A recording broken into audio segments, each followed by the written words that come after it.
আসসালামু আলাইকুম রহমতুল্লাহি ওয়া বারাকাতুহু ইন্নাল হামদালিল্লাহ ওয়াসসালাতু ওয়াসসালামু আলা রাসূলিল্লাহ ওয়া বা'দ। প্রিয় দর্শক, পৃথিবীর যে প্রান্ত থেকেই এই মুহূর্তে আপনারা ডিবিসি নিউজ দেখছেন, আপনাদের সবাইকে স্বাগত জানিয়ে শুরু করছি বিআরবি কেবলস প্রেজেন্টস ইসলাম ও জীবন, powered by Bhaiya hotels, co sponsors ATI tiles and smart Mehedi. প্রিয় দর্শক, আপনারা নিশ্চয়ই জেনে থাকবেন যে আমরা প্রতিদিন একটি গুরুত্বপূর্ণ বিষয় আলোচনা করে থাকি। আমাদের আজকের বিষয়, কেমন হবে ব্যবসায়ীদের রমজান। এই বিষয়ে আলোচনা করবার জন্য আমন্ত্রণ জানিয়েছি একজন সম্মানিত অতিথিকে। আমাদের আমন্ত্রণ গ্রহণ করে স্টুডিওতে এসেছেন বাংলাদেশের খ্যাতিমান স্কলার, জননন্দিত মিডিয়া ব্যক্তিত্ব, বাংলাদেশ ইসলামী দাওয়া সেন্টারের সম্মানিত চেয়ারম্যান ফদিলাতুল শেখ মুহতারাম মুফতি নুরুজ্জামান নুরমানী। আসসালামু আলাইকুম রহমতুল্লাহ। ওয়ালাইকুম আসসালাম রহমতুল্লাহি ওয়া বারাকাতুহু। মুহতারাম, কেমন আছেন? আলহামদুলিল্লাহ, আপনি কেমন আছেন? আলহামদুলিল্লাহ, আমরাও ভালো আছি। আপনাকে স্বাগত জানাচ্ছি আজকে। জাযাকুমুল্লাহ। বারাকাল্লাহ ফিক। আমরা একদম শুরুতেই যে প্রশ্ন আপনার কাছে রাখতে চাই যে রমজান আসলেই পৃথিবীর অনেক দেশে আমরা দেখি যে নিত্য প্রয়োজনীয় জিনিসপত্রের দাম কমিয়ে দেওয়া হয়, রোজাদারদের জন্য ইহসান করা হয়। বাংলাদেশের চরিত্রটা অনেক ক্ষেত্রেই ভিন্ন। রমজান আসলেই আমরা ব্যবসায়ীদেরকে দেখি যে তারা নিত্য প্রয়োজনীয় জিনিসপত্রের দাম বাড়িয়ে দেন, গ্যাসের দাম বাড়িয়ে দেন, খেজুর, নিত্য প্রয়োজনীয় যত কিছু আছে সব কিছুর দাম বাড়িয়ে দেন। এবং কোনো কোনো ব্যবসায়ী এই রমজানকেই তাদের পুরো বছরের মুনাফার মূল উদ্দেশ্য হিসাবে রাখেন, যে যাতে এই মাসেই সবচেয়ে বেশি ব্যবসা করতে পারেন। ইল্লা মাশাআল্লাহ, অনেক ব্যবসায়ীরা ভালো আছেন, তারা ইহসান করেন। আপনার কাছে জানতে চাই, যারা এই ধরনের কাজ করেন, যে রমজানে মানুষকে জিম্মি করে লক্ষ লক্ষ টাকা মুনাফা করেন, তাদের ব্যাপারে আসলে ইসলাম কি বলে? আলহামদুলিল্লাহ, নাহমাদুহু ওয়া নুসাল্লি আলা রাসূলিহিল কারীম, আম্মা বাদ। মুহতারাম, অনেক সুন্দর বিষয় আলোচনার বিষয় বানিয়েছেন। তো আমি প্রথমেই বলবো, রাসূল করিম সাল্লাল্লাহু আলাইহি ওয়াসাল্লাম ব্যবসায়ীদের ব্যাপারে এত সুন্দর প্রশংসা করেছেন। আল্লাহ রাসূল বলেছেন, আত্তাজিরুস সাদুকুল আমিন মা'আন নাবিয়্যিনা ওয়াস সিদ্দিকিন। যারা সৎ, ভালো ব্যবসায়ী, আমানতদার ব্যবসায়ী, যারা এই ব্যবসার মাধ্যমে দুনিয়া এবং আখিরাতের কল্যাণ চান, আল্লাহ রসুল বলছেন কিয়ামতের দিন আল্লাহ পাক তাদেরকে নবীদের সাথে, সিদ্দিকদের সাথে জান্নাতে অবস্থান করবার সুযোগ দিবেন। সুবহানাল্লাহ। আলহামদুলিল্লাহ, এর চাইতে বড় পাওয়া একজন ব্যবসায়ীর আর কি হতে পারে? কারণ ব্যবসায়ী এমন একটা কাজ করতেছে যেটা আমার আল্লাহ তাকে করবার জন্য অনুমোদন দিয়েছেন। যেমন কোরআনে আল্লাহ বলছেন, আহাল্লাল্লাহুল বাইআ ওয়া হাররামার রিবা। আল্লাহ ব্যবসাকে হালাল করেছেন, সুদকে হারাম করেছেন। এখন সুদ ভিন্ন একটা প্রসঙ্গ। এখন একজন ব্যবসায়ী ভাই, তিনি যদি মনে করেন একটা জিনিস বিক্রি করে আমানতদারিতার সাথে যতটুকু মুনাফা অর্জন করা সম্ভব হতো, তার সাথে অধিক মুনাফা অর্জন করে 1 মাসে 12 মাসের লাভ আদায় করে নেবেন, তাহলে তার মধ্যে এবং সুদখোরের মধ্যে পার্থক্য কী? সুদও হারাম, এটাও তো হারাম। কারণ একজন ইমানদার আর একজন ইমানদারকে জবাই করতে পারে না। এইভাবে অর্থনৈতিকভাবে জবাই করলাম। কারণ একজন মানুষ মাসের মধ্যে 10,000, 20,000, 30,000 টাকা ইনকাম করেন। ঢাকা শহরে যারা অবস্থান করে তাদের বাড়ি ভাড়া আছে, দেখা গেছে 30,000 টাকা ইনকাম করলে 15-20,000 টাকা বাড়ি ভাড়া, 10,000 টাকা নিয়ে কেমনে চলাফেরা করবে? এর মধ্যে যদি আবার নিত্য প্রয়োজনীয় জিনিস কিনতে যায়, যেমন আমাদের চিনি প্রয়োজন হয় রমজান মাসে, আমাদের খেজুর প্রয়োজন হয় রমজান মাসে, তারপর আমাদের ডাল, ছোলা, বুট এগুলা প্রয়োজন হয়, দুধ আমাদের প্রয়োজন হয়। এক কথায় আমি কয়েকটা আইটেমের নাম বলছি, শরবত মানে কয়েকটা আইটেমের নাম বলছি, আরও অনেক ধরনের আইটেম আছে। রমজান মাসে এইগুলার দাম যদি বাড়িয়ে দেওয়া হয়, তো আমি মনে করি তিনি এমন একটা কাজ করেছেন যেই কাজ করলে এক কথায় বলতে গেলে শয়তান সন্তুষ্ট হয়। কারণ এটা শয়তানের পথ, আল্লাহর পথ না। আল্লাহ বলছেন, তোমরা অবশ্যই একজন আর একজনের প্রতি ইহসান করো। আল্লাহর হাবিব সাল্লাল্লাহু আলাইহি ওয়াসাল্লাম বলেছেন, ইরহামু মান ফিল আরদি ওয়া ইয়ারহামুকুম মান ফিস সামা। জমিনের মধ্যে যারা বসবাস করেন তোমরা তাদের উপরে রহম করো, ওয়া ইয়ারহামুকুম মান ফিস সামা, আকাশের মধ্যে যিনি আছেন তিনি তোমাদের উপরে রহম করবেন। শুধু তাই নয়, কুরআনুল কারীমের এক আয়াতে আল্লাহ সুবহানাহু ওয়া তাআলা বলেছেন, ইয়া আইয়ুহাল্লাযীনা আমানু লা তাআকুলু আমওয়ালাকুম বাইনাকুম বিল বাতিলি ইল্লা আন তাকুনা তিজারাতান আন তারাদিম মিনকুম। এটা আমার ব্যবসায়ী ভাইদের জন্য আয়াত। জি জি, যে হে আমার ইমানদার বান্দাবান্দিগণ, লা তাআকুলু আমওয়ালাকুম বাইনাকুম বিল বাতিল, অন্যায়ভাবে তোমরা একজন আরেকজনের মাল আত্মসাৎ করো না, ভক্ষণ করো না, খেও না। তোমরা ব্যবসা বাণিজ্য করো এবং পারস্পরিক সুন্দর আচরণের মাধ্যমে ক্রেতাও যেন খুশি থাকে, বিক্রেতাও যেন খুশি থাকে, উভয়ের মধ্যেই যেন ইনসাফ থাকে। বিক্রেতা অবশ্যই একটা জিনিসের যতটুকু মূল্য নেওয়া উচিত এর চাইতে বেশি দিবে না, আবার ক্রেতা একজন বিক্রেতাকে যেই পরিমাণ মূল্য দেওয়া উচিত এর চাইতে কম দেওয়ার কথা বলে বিরক্ত করবে না, কারণ সেও তো টাকা দিয়ে কিনছে। তো আল্লাহ বলছেন তোমরা পারস্পরিকভাবে সুন্দর আচরণের মাধ্যমে তোমরা আমি আল্লাহর সন্তুষ্টি অর্জন করো। অন্যায়ভাবে লা তাকুলু আমওয়ালাকুম বাইনাকুম বিল বাতিল, অন্যায়ভাবে ভক্ষণ করতে নিষেধ করেছেন। এই অন্যায়ভাবে ভক্ষণ করা মানেই হচ্ছে কোনো ব্যবসায়ী যেন অধিক মুনাফা অর্জন না করেন। এখন আপনি যেই কথা বলছেন, আমাদের সমাজের মধ্যে কিছু কিছু ব্যবসায়ী আছে, তারা মনে করে রমজান মাসে ঠিক মতো যদি ব্যবসা করতে পারি আলহামদুলিল্লাহ, বাকি 11 মাস আর কোনো সমস্যা নাই। জি জি, আমি তাকে বলবো বাকি 11 মাস সমস্যা নাই, এই কথা ভাববার মালিকানা আপনাকে কে দিয়েছে? সমস্যা কার কাছে? যিনি আপনাকে সমাধান দিতে পারেন তিনি আপনাকে সমস্যায় ফেলতে পারেন, তার মানে তার ইমানের মধ্যে ঘাটতি আছে।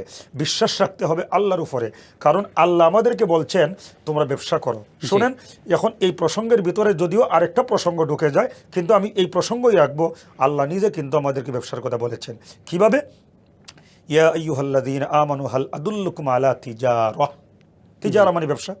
ইয়া আইয়ুহাল্লাযীনা আমানু হাল আদুল্লুকুম তিজারা তুনজিকুম মিন আযাবিন আলিম। ইয়া আইয়ুহাল্লাযীনা আমানু হাল আদুল্লুকুম আলা তিজারা তুনজিকুম মিন আযাবিন আলিম। আল্লাহ বলেন আমি কি তোমাদেরকে এমন একটা বাণিজ্যের কথা বলবো না যেই বাণিজ্যে অংশগ্রহণ করলে তোমরা জাহান্নামের কঠিন শাস্তি থেকে মুক্তি লাভ করতে পারবে। তো ওই বাণিজ্যের কথা বলতে গিয়ে আল্লাহ বলছেন তুমিনুনা বিল্লাহি ওয়া রাসূলি, আল্লাহ এবং রসুলের উপর ঈমান আনো। আচ্ছা বলেন, প্রথম কথা হচ্ছে কোনো ব্যবসায়ী যদি আল্লাহ এবং রসুলের উপর ঈমান আনে তাহলে সে কি ক্রেতাকে ঠকাতে পারে? অবশ্যই পারে না। এরপরে আল্লাহ বলছেন ওয়াতুজাহিদুনা ফি সাবিলিল্লাহি বিআমওয়ালিকুম ওয়া আনফুসিকুম, তোমরা তোমাদের জান এবং মাল দিয়ে আল্লাহর রাস্তায় জিহাদ করো। একজন ব্যবসায়ী চাইলে কিন্তু ব্যবসার মাধ্যমে জিহাদও করতে পারে। জি জি, কিভাবে? আমরা মনে করি জিহাদের ময়দানে গেলাম, যারা ইসলাম বিদ্বেষী তাদের বিরুদ্ধে জেহাদে গেলাম তরবারি হাতের মধ্যে নিয়ে, এইটাই মনে হয় জেহাদ। না, সবসময় তরবারি হাতে নিয়ে জেহাদ করতে হয় না, বরং যত প্রকারের দুর্নীতি অন্যায় বাজে কর্ম আছে এইগুলা থেকে নিজেকে দূরে রাখতে পারা, এইটাও কিন্তু মস্ত বড় একটা জেহাদ। তাই একজন ব্যবসায়ী ভাই যদি চায় এই ব্যবসার মাধ্যমে অবশ্যই জেহাদের সওয়াব অর্জন করতে পারে, যদি সে অধিক মুনাফার চিন্তা না করে, ইনসাফ করে, যদি ইনসাফ করে। জাযাকাল্লাহ খাইর। আমরা আসবো আপনার কাছে আবার ইনশাআল্লাহ ছোট্ট একটি বিরতির পর। প্রিয় দর্শক, আপনারা দেখছেন বিআরবি কেবলস প্রেজেন্টস ইসলাম ও জীবন অনুষ্ঠানের এ পর্যায়ে নিচ্ছি ছোট্ট একটি বিরতি, সঙ্গেই থাকুন। আরও একবার স্বাগত। প্রিয় দর্শক, দেখছেন বিআরবি কেবলস প্রেজেন্টস ইসলাম ও জীবন। আজকে আমরা ব্যবসায়ীদেরকে নিয়ে আয়োজন সাজিয়েছি। আমাদের আজকের বিষয় কেমন হবে ব্যবসায়ীদের রমজান, আর এই বিষয়ে কথা বলছেন মুফতি নুরুজ্জামান নোমানী। মোহতারাম, আপনাকে আরও একবার স্বাগত। আমরা জানতে চাই যে আপনি তো বলেছেন যে ব্যবসায়ীরা অনেক বেশি জুলুম করে, অনেক সময় দেখা যায়, সেই জন্য তারা জিহাদের মতো এত বড় সোয়াব অর্জন করতে পারবে না। আপনার কাছে জানতে চাই যে এটা তো গেল শুধুমাত্র মুনাফার বিষয়, কিন্তু আমরা এমন অনেক ব্যবসায়ীর কথা জানি যারা খাদ্যে ভেজাল দিয়ে ভরপুর করে রাখেন। আমরা দেখি যে সেটা শুধুমাত্র বড়দের খাদ্যে নয়, বরং শিশুদের খাদ্য, জন্ম নিয়েছে মাত্র নবজাতক যে বাচ্চা, তার যেই দুধ, সেই দুধ এবং আরও যত কিছু আছে, এমনকি ওষুধের মধ্যেও ভেজাল আমরা দেখতে পাই। আমাদের ভোক্তা অধিকারে যারা রয়েছেন তারা বারবার জরিমানা করছেন, কিন্তু এগুলোর মধ্যে কোনো পরিবর্তন আসে না।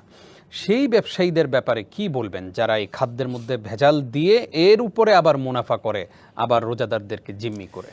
খাদ্যের মধ্যে ভেজাল বা অনেক হোটেল রেস্তোরাঁতে পচা বাসি খাবার, আগের দিনেরটা পরের দিনে, বা আজকেও একটা নিউজ দেখলাম কোন বাংলাদেশে কোন এলাকার মধ্যে যেন এই কুকুরের গোস্ত বিক্রি করতেছে খাসির গোস্ত বলে।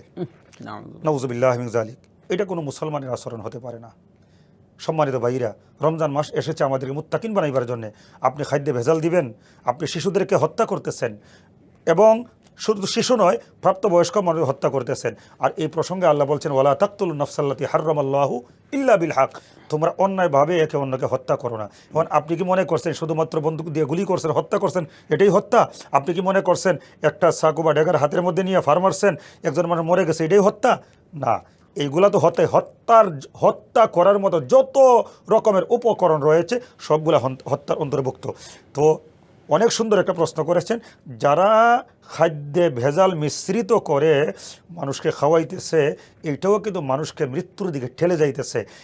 আমি সহজেই বলবো এই কাজ যারা করেন আপনারা কিন্তু হত্যাকারী হিসাবে আল্লাহর কাছে চিহ্নিত হবেন।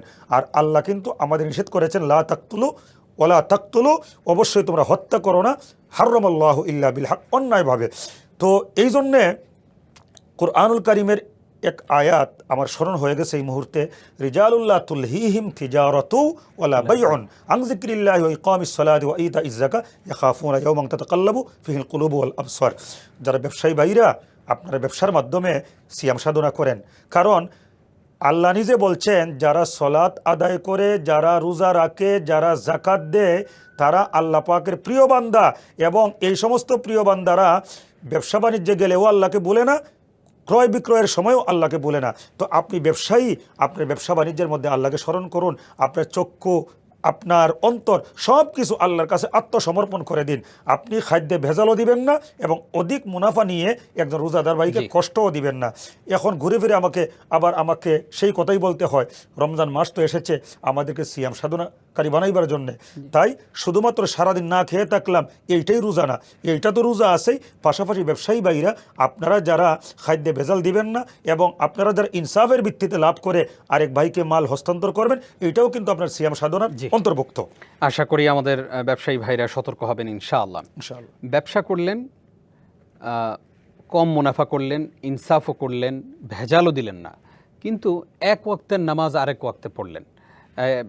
বলছেন যে সারাদিন কোনো কাস্টমার নাই, নামাজের সময়ই কাস্টমার আসছে, এখন কেমনে কাস্টমার রেখে আমি নামাজ পড়তে চাই, ওই ব্যবসায়ীদের জন্য কি বলবেন? আসল কথা হচ্ছে, একটু আগেই আমি বলছি, রিজালুল্লাহ তুলহিহিম তিজারাতু ওয়ালা বাইউন আন যিকরিল্লাহি ওয়া ইকামিস সালাতি ওয়া ইতাইজ যাকাত। আল্লাহর কিছু বান্দা আছে, তাদের প্রশংসা নিজে আল্লাহ করছেন, তারা তাদের ব্যবসা বাণিজ্যে ক্রয় বিক্রয়ে নামাজ রোজার কথা ভুলে যায় না। এখন কোনো ব্যবসায়ী ভাই যদি ব্যবসা করতে গিয়ে নামাজ রোজার কথা ভুলে যায়, তাহলে তো এক কাজ করতে গিয়ে আরেক কাজ উনি বর্জন করেছেন। ব্যবসা করাও আল্লাহর বিধান, সলাত আদায় করা এটাও আল্লাহর বিধান। আমাদেরকে মনে রাখতে হবে, আগে সলাত, এরপরে কাজ। আমরা কখনো কাজের সময়ে বলবো না কাজ আগে নামাজ পড়ে, বরং যখন নামাজের সময় হয়ে যাবে, আচ্ছা বলেন, যে চাকরি করে সে যথাসময় তার অফিসে যায়, টাইম কিন্তু মিস করে না। এখন দিনের বেলা যার অফিস, সে যদি বলে রাত্রে যে অফিস করব, তাইলে কি অফিসের বস মানবে না। এখন ব্যবসা বাণিজ্য যারা করে তাদের ক্ষেত্রে বলবো, একজন তার কাছে চাইতেছে আম, সে যদি ধরায় দেয় জাম, তাহলে যে ক্রেতা সে কি গ্রহণ করবে না। তো আমার আল্লাহ বলছেন জোহরের টাইমে জোহরের সলাত, আসরের টাইমে আসরের সলাত, যে টাইমে যেই সলাত সেইটা আদায় করতে হবে। হ্যাঁ, শরঈ কোনো উজরের কারণে কারো যদি দেরি হয়ে যায় সেটা ভিন্ন কথা। ইসলাম আমাদেরকে শাস্তি দেওয়ার জন্য আসে নাই, আমাদেরকে শান্তি দেওয়ার জন্য আসছে। ইসলাম হচ্ছে শান্তির ধর্ম। শরঈ কোনো উজরের কারণে আমি যথাসাধ্য চেষ্টা করেছি, পারি নাই, এই কারণে যদি বিলম্ব হয় আল্লাহ মাফ করবেন। কিন্তু এই কারণ ছাড়া কেউ যদি ব্যবসায়ী লাভের চিন্তা করে নামাজকে বাদ দেয়, আপনাকে মনে রাখতে হবেন আপনার ব্যবসা বাণিজ্যের 12টা বাজিয়ে দেওয়ার মালিক হচ্ছেন আল্লাহ। আপনার কাছে একটা কোটি টাকা মাল নেওয়ার মতো বড় একটা পার্টি আসছে, নামাজের টাইম হয়ে গেছে, বলেন যে ভাই আমি আগে নামাজ আদায় করব। যদি সলাত আদায় করতে গিয়ে ওই পার্টিকে আপনি হারিয়েও ফেলেন, আপনাকে বিশ্বাস রাখতে হবে বরকত দেওয়ার মালিক কিন্তু আল্লাহ চাইলে আপনাকে মুহূর্তের মধ্যেই কোটি কোটি টাকার মালিক বানিয়ে দিতে পারেন। আবার এমন বহু কোটিপতি আছে যাদেরকে আল্লাহ জিরো বানিয়ে দিয়েছেন, অহরহ প্রমাণ আছে আমাদের সমাজের মধ্যে। আল্লাহ আমাদেরকে হেফাজত করুন, আমিন। আমরা অনুষ্ঠান শেষ করব, সংক্ষেপে আপনার কাছে জানতে চাইব, ব্যবসা করতে করতে ইফতারের সময় হলো, যে কাস্টমারগুলো আমার দোকানে আসলো, তাদেরকে কি আমি ব্যবসায়ী হিসেবে ফিরিয়ে দিব নাকি তাদেরকে নিয়েই ইফতার করব, কোনটা সুন্দর? শোনেন, হাদিস শরীফের মধ্যে আসছে, আল্লাহ রসুল সাল্লাল্লাহু আলাইহি ওয়াসাল্লাম বলছেন, কেউ যদি কোনো রোজাদার যদি অন্য কোনো বান্দাকে ইফতার করায়ও সে রোজার পূর্ণ সওয়াব পাবেন। তাই ইফতারের টাইম হয়ে গেছে এমন সময় কোনো ব্যবসায়ীর দোকানে যদি কোনো ক্রেতা আসেন, ক্রেতাকে বিদায় করে দেওয়া নয়, বরং তার কাছে যতটুক আছে অতটুক নিয়েই সবাই সম্মিলিতভাবে যদি এক গ্লাস পানি হয় ভাগ করে খাবো, যে ভাই আমি ইফতার করতেছি আপনিও করেন, যা আছে একসাথে খাবো। তাতে কি হবে, একজন ভাইকে ইফতারও করানো হলো, পাশাপাশি একজন ভাইকে ইফতার করায় আমি আরেকটা রোজার সমান সব পেয়ে গেলাম। সুবহানাল্লাহ, সুবহানাল্লাহ।